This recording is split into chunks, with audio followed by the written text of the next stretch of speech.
Now, on 105.9 FM and streaming worldwide on the WMAL app. O'Connor and Company. Well, good morning, everybody. It is 8:37 on News Talk 105.9 WMAL. We are making sense of the news. I'm Andrew Langer. She's Julie Gunlock, and we want to wish you a good Wednesday morning. At least I do. I don't know if Julie wants to wish you a good Wednesday morning. But I yes, do. that's fine. Yes. Thank you. I am Julie Gunlock, and I approve of this message. Are you looking at my face? Thank you for your attention to this detail. So joining us right now, I want to get to it. His name is Tom Roussey. He's a reporter with WJLA, ABC 7. And, Tom, we've been talking about this house out in Fairfax County, and you read it, and it doesn't really describe just sort of the level of this. It is a three-story, imagine, folks, three single-wide trailers stacked on top of each other. Here's what I don't get, Tom. The zoning commission is out there saying that they have violated the setback requirements. What's going on here? How did this thing get approved? What have you found out? Well, the thing about it is, and I do agree, you described it very well because I was trying to decide how to describe it for radio because you almost have to see it. But, he's essentially adding like a huge D.C. townhome to the side of his very small home. Right. That looms over his home. But it's what's going on kind of depends on who you talk to. Sure. But the bottom line is it sounds like he may be off in what he's building as far as a setback from his neighbor's property by literally just a few inches, but otherwise it is totally allowed under the zoning rules. There's nothing wrong with it zoning-wise, which is why one Fairfax County supervisor, Pat Harity, is proposing a change to the zoning rules because he says this shouldn't be allowed. So kind of what they're quibbling over at this point is literally just if he's just about a foot, few inches too close to his neighbor's property in what he is building. I talked to the homeowner. His name is Mike Wynn, and he says, I'm building exactly what the county approved.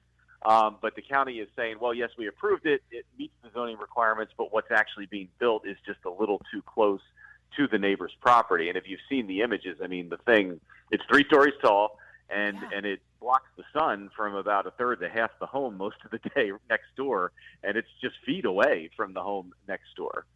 Yeah, it really makes me mad that this was, I feel bad for the person putting the extension on, and I feel really bad for the person who's now going to be basically in the dark because of this addition, because the county allowed this to go through. And look, I'm for property rights. I've added onto my house, and it was a difficult process. But there has to be some sort of common sense here. Can you talk to me about the changes that are being proposed here? I know it's kind of new, but are they, is there any detail on what sort of zoning changes that they're going to propose here? I mean, don't put your neighbor in the shade, addition to the regulations. What's being proposed? It's nothing specific yet. It's just more a review. But the goal, according to Pat Harity, the supervisor who is proposing it, is he wants to create a situation where you essentially can't build something that looms over your neighbor's property like that. I mean, to be honest, what he's doing as far as the height is something that's happening in a lot of D.C. area neighborhoods, and it's controversial in a lot of neighborhoods. But often what people do is they tear the old home down and they replace it with, what some would say is a nice new home. Others would say is a monstrosity, But it's more where he's putting it on the property that's gotten all the attention on this one, because it's at the very edge of his property on one side next to a neighbor's home that goes to the very edge of their property. Yeah, when I was, by the way, we're talking with Tom Roussey from WJLA, ABC 7. When I describe this as a wall, I mean, I'm not saying he's building a wall. What I'm saying is that this house looks like a big, thick, 3-story wall that he's putting against his neighbor's property. By the way, I don't know where the windows are. It's, again, hard to see from this. But, either some windows, it looks like right on the side of the neighbor's property. But even if there's no windows on the neighbor's property, the neighbor is just, again, looking at a blank wall against their property line. It really is crazy here. What are the other neighbors saying? I know you've talked to other folks in the neighborhood. I mean, here's kind of the wild thing is the property owner that is most affected by it, the one who's looking at that wall you mentioned, He did say, I do have some concerns, and I was a little surprised when it became 3 floors and not 2. Yeah.